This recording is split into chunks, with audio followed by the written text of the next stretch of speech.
ठीक है, ये सोचो, तुम घर पर अकेले हो, बहुत देर हो चुकी है, बारिश खिड़की पर टप टप कर रही है और कमरे में सिर्फ हॉलवे से थोड़ी सी लाइट आ रही है। यहीं से ये कहानी शुरू होती है। शिशिर और शिहान, दो बेस्ट फ्रेंड्स, हमेशा भूतों के बारे में मजाक करते थे, लेकिन कभी उन पर विश्वास नहीं करते थे, जब तक कि उन्होंने शीशे में वो परछाई नहीं देखी। शिशिर अपने परिवार के साथ एक नए घर में शिफ्ट हुआ था। वो पुराना था, हर जगह से आवाजें आती थीं और हर कमरे में लगता था जैसे कोई राज छुपा हो। शिहान एक वीकेंड पर स्लीप ओवर के लिए आया। उन्होंने शाम हॉरर मूवीज देखते हुए बिताई, एक दूसरे को अकेले किचन में जाने की हिम्मत दी और हर डरावनी आवाज पर हंसते रहे। आधी रात के आसपास जब वे एक साथ अपने दांत ब्रश कर रहे थे, शिशिर के बाथरूम का शीशा भाप से धुंधला होने लगा। अचानक अपनी रिफ्लेक्शंस के पीछे उन दोनों को एक तीसरी परछाई दिखी। ये लाइट का कोई धोखा नहीं था, ये लंबी थी, धुंधली थी और बस अजीब थी।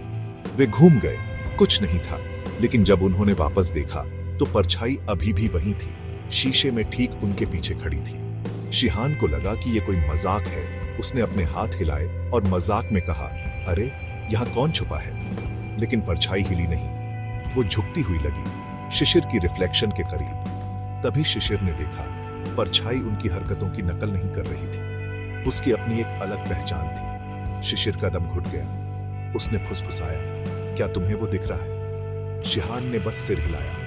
आंखें फटी की फटी थी। कमरे में एक ठंडी सिहरन भर गई और लाइट्स टिमटिमाई। परछाई फैलने लगी, बाहर की ओर पहुंचने लगी। उसका हाथ शीशे में शिशिर के कंधे को लगभग छू रहा था। घबराकर शिशिर ने शिहान का हाथ पकड़ा और वे बाथरूम से बाहर भागे। दरवाजा जोर से बंद कर दिया। उनके माता पिता आवाज सुनकर दौड़ गए। जब उन्होंने बाथरूम चेक किया तो शीशा साफ था, कोई परछाई नहीं, कुछ नहीं।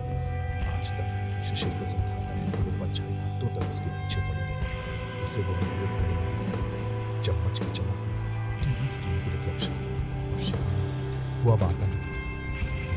जब तुम अपने दांत ब्रश कर रहे हो तो शीशे में ध्यान से अगर तुम्हें कुछ या कोई ऐसा दिखे जो वहां नहीं होना चाहिए, तो शायद बस वापस मत देखना।